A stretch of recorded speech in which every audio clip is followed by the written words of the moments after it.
And magandang hapon sa inyong lahat.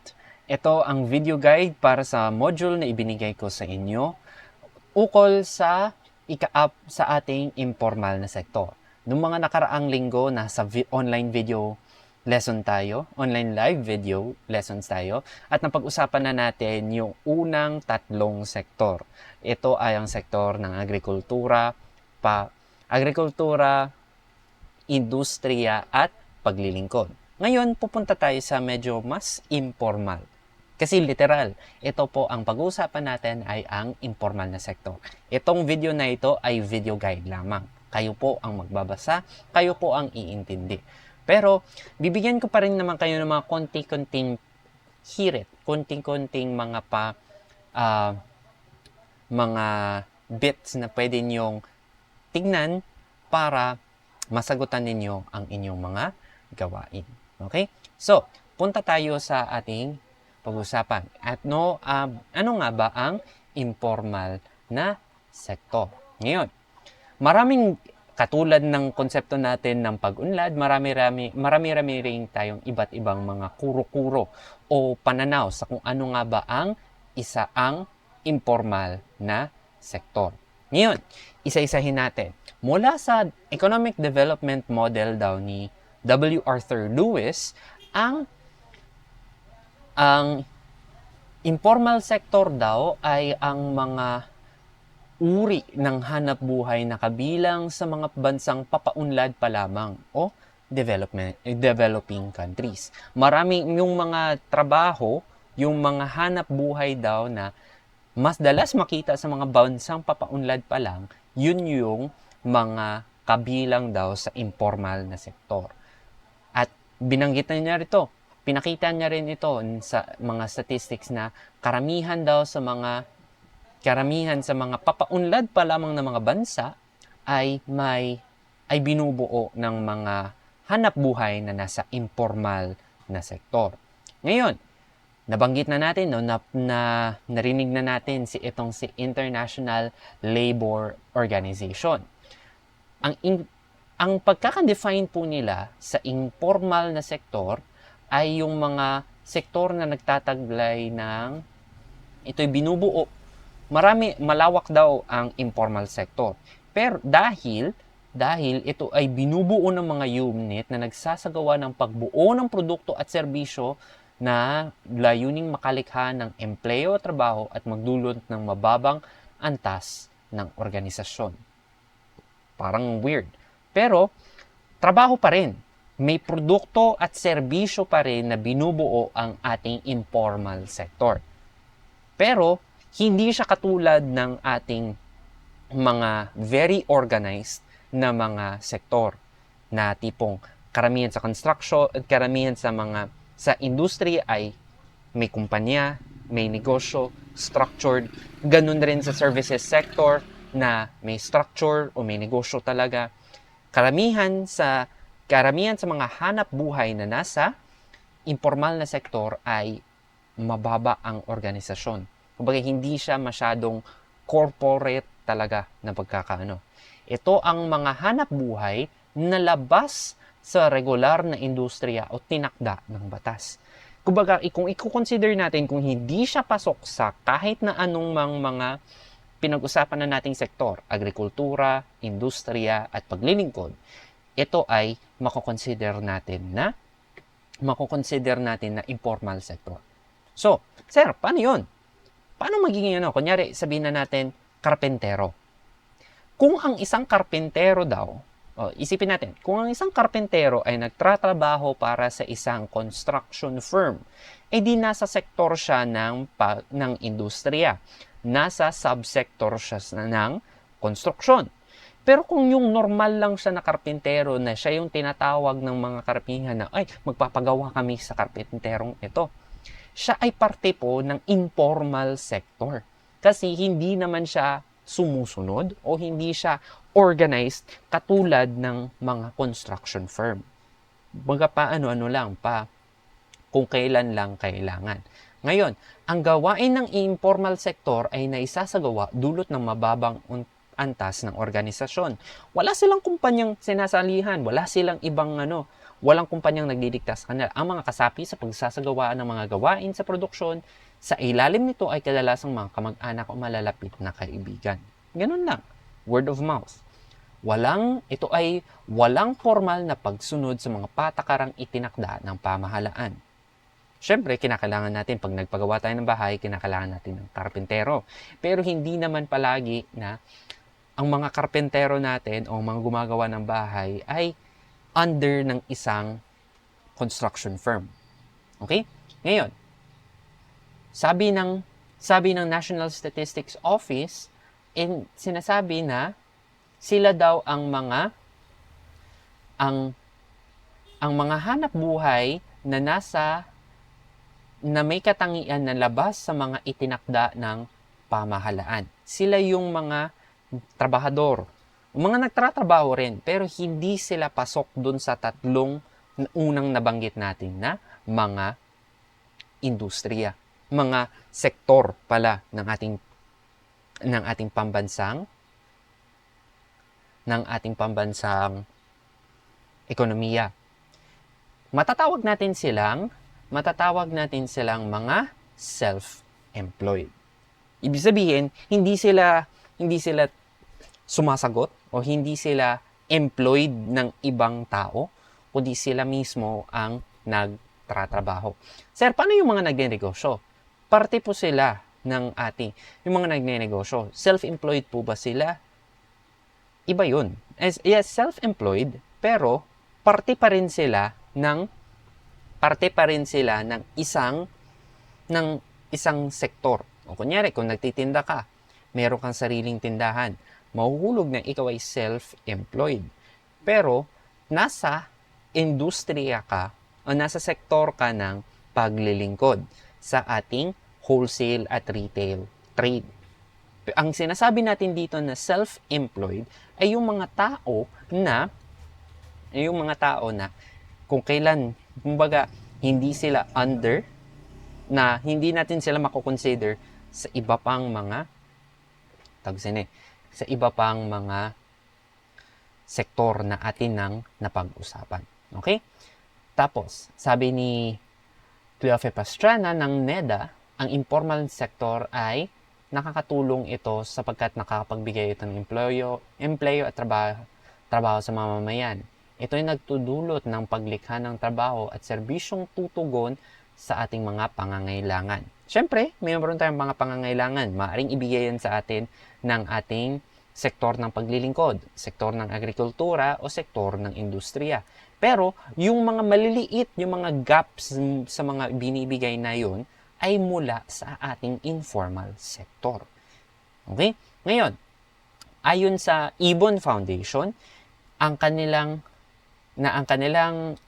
research basically ay social, political, and economic state ng ating bansa.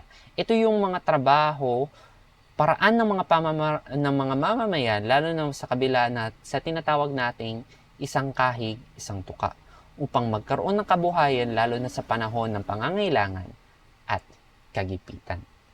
So kumbaga i-consider natin ang mga nasa informal sector. Ang informal sector ay mga nagtratrabaho wala sa regular na sistema, wala sa mga regular na sektor na inilarawan na ng ating pamahalaan. Sila yung mga nagtratrabaho na para sa kanilang sarili. They are not under a corporate or formal system, pero ginagawa nila yun para kumita. Siyempre, ngayon, malaking bahagi ng bahagdan ng ating GDP ang galing sa informal sectors. Sa laki niya, actually, malaki siya kasi ang GDP natin, 40% nun ay galing sa ating informal sector. Ito yung underground economy o hidden economy na hindi natin nakikita. Madalas kasi ang ating tinitingnan ay yung gaano karami ang naproproduce ng ating mga pananim, gaano karami ang nagawang produkto ng ating industriya o ano yung value ng naibigay na serbisyo ng ating sektor ng paglilingkod. Pero lahat ng bits and pieces, lahat ng mga sa lahat ng ating gawain ay pasok sa informal sector. Sa informal sector. Yung nagbebenta ng tubig sa daan, yung mga naglalako ng kanilang mga paninda, hindi naman sila nagbebenta under a company. Pero kailangan po natin yun. Sila po ay nagbibigay rin ng serbisyo at produkto para sa mga mamamayan natin. Sila ay kabilang sa informal sector. Ngayon, ano ang meron sa informal sector? Bakit maraming nagpapatuloy pa rin doon? Dahil hindi ka kasama sa isang kumpanya, hindi ka required na magbayad ng buwis. Masyado, kapag kunyari, kinakailangan mong pag naglako ka ba ng banana queue, kinakailangan pa natin ng business permit? Hindi na. Ito yung informal siya actually. Masyadong mahaba at masalimuot ang pakikipagtransaksyon sa pamahalaan. Ito yung red tape, yung tinatawag nating red tape. Ngayon, kung makakapagbenta ka naman na wala kang business permit, yan yung, kumbaga mapapasok ka, mabibilang ito sa informal sector. Kawalan ng regulasyon sa pamahalaan. Kapag may mga bagong negosyo na hindi pa nare-regulate o hindi pa napapamahalaan ng ating pamahalaan, pasok po yan sa informal sector. At itong masaklap po dahil napapangibabawan ng matinding kahirapan. Marami ang gustong pumasok o marami ang napapadpad sa informal sector dahil napapangibabawan ng matinding kahirapan. Ngayon, dahil napakalaki ng informal sector, malaking bahagi ang informal sector, hindi ito nabubuwisan, bumababa ang nalilikom na buwis. Hindi tayo nakakakolekta. Kumbaga nakokolektahan lang yung tatlong sektor na nabanggit natin at yung susunod na sektor na ating pag-uusapan. Pero yung mula sa informal sector, hindi nagkakaroon. Ngayon, meron ding panta sa mga kapakanan ng mamimili. Kapag alam natin kung kunyari corporate talaga, paggaling talaga sa mga may business permit, mga korporasyon, sa mga lehitimong negosyo, ang ating mga binili, meron tayong kasiguraduhan bilang mga consumer. Pero yung mga tao, kumbaga, hindi ko naman sinasabi na masama ang informal sector. Pero sila ay hindi rin natin sila makontrol. Meron ding regulations kasi para doon.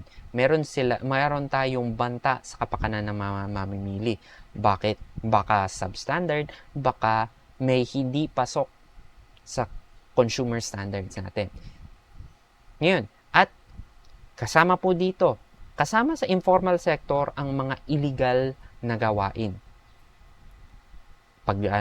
Pagdidil ng droga, pagdidil ng mga armas, prostitusyon, yan po ay hindi parte ng ating mga formal na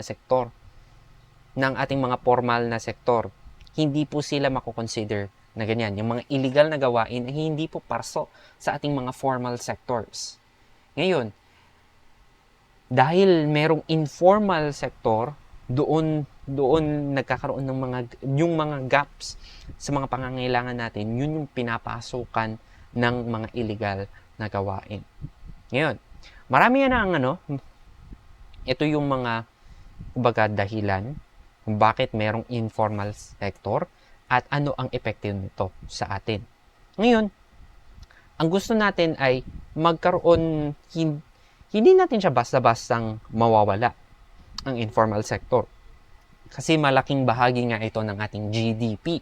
Pero, ito ay kinakailangang unti-untiin para magkaroon, mabigyan ng trabaho, mabigyan ng sapat na hanap buhay ang mga taong nasa informal sector.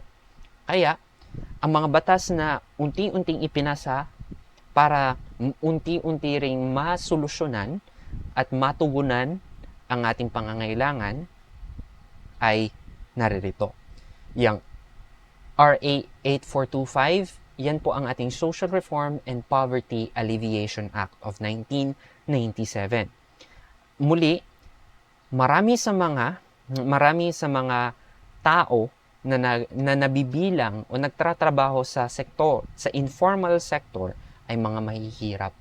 Kaya, ang nilalayon ng batas na ito ay mapaangat ang estado ng kanilang buhay upang hindi sila magtrabaho informally, but rather on the formal sectors na magiging beneficial para sa kanila at sa bansa.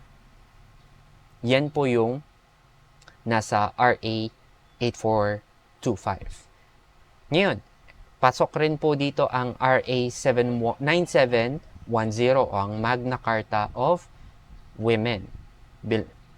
Dito po, kumbaga, kagaya ng nabanggit ko sa inyo, talamak sa informal sector ang mga illegal na gawain.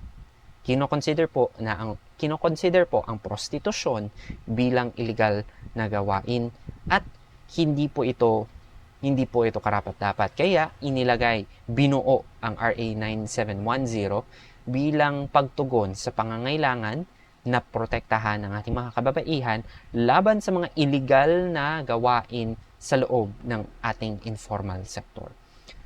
Parte rin ng ating pagsusulong na makalayo from the dependence natin sa informal sector ay ang pagpapatibay ng ating mga formal sector, ng ating mga lehitimong trabaho.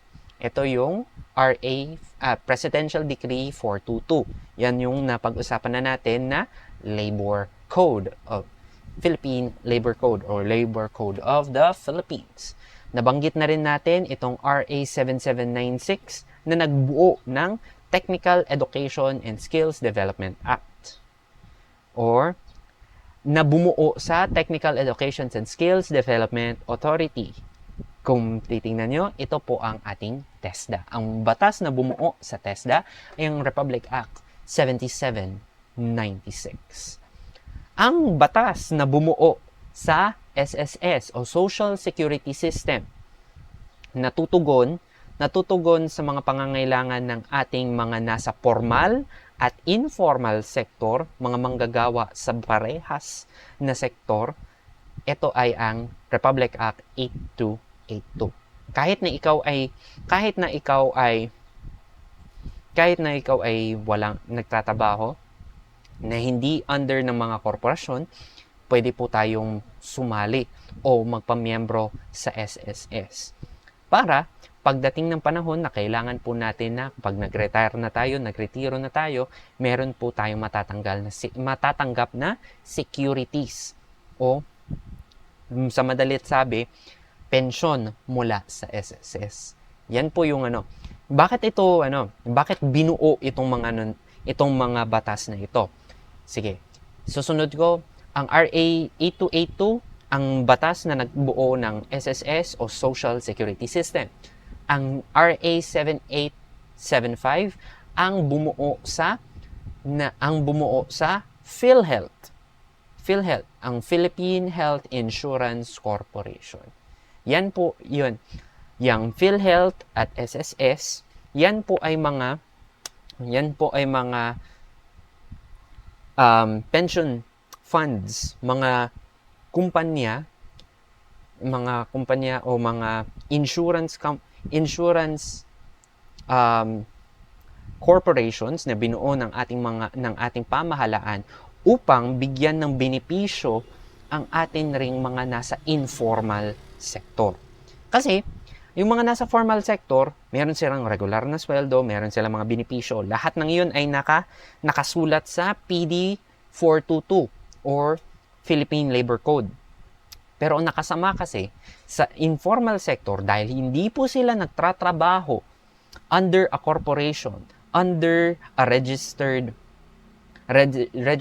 business o sa mga formal na sektor natin, hindi po sila kasama, hindi po mandated o wala pong kasiguraduhan ang kanilang mga benepisyo.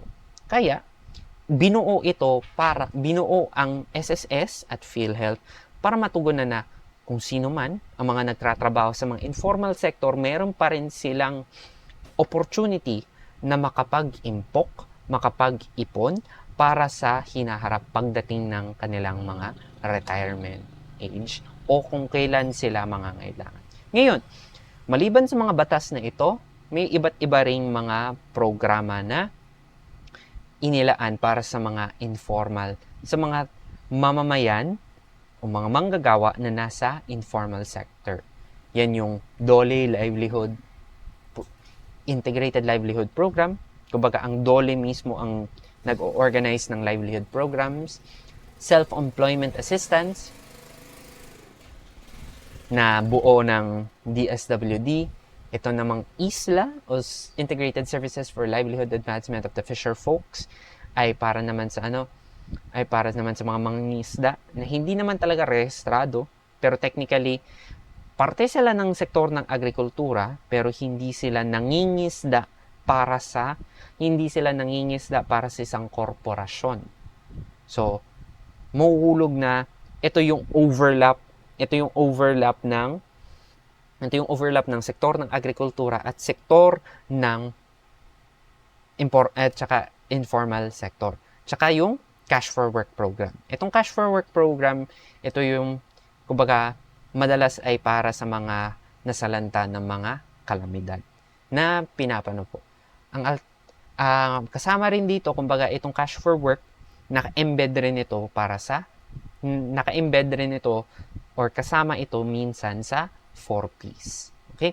Ngayon, hayaan ko kayo na basahin muli ang mga module na ito. Pero tandaan nyo lamang na ang informal sector, ito yung gray area sa gitna ng lahat ng ating mga sektor ng ekonomiya. Ito yung mga sektor ng ating paggawa na hindi kabilang sa mga formal sectors na ating napag-usapan. Hindi sila nagtatrabaho under a corporation or a registered business, pero nagbibigay pa rin naman sila ng produkto o serbisyo para sa mga mamamayan. Everything in between na hindi kabilang sa mga rehistradong negosyo o sa mga rehistradong negosyo o mga rehistradong kumpanya, yan ay may tuturing natin na informal sector. Yan po. So, ito ang ngayon ang video guide para sa Araling Panlipunan 9. Ang susunod ng mga instructions ay sa mga susunod na araw. So, kung meron kayong katanungan, pwede kayong magtanong, pwede kayong mag-chat. Sige, yun na lamang po. Hanggang sa muli. Paalam!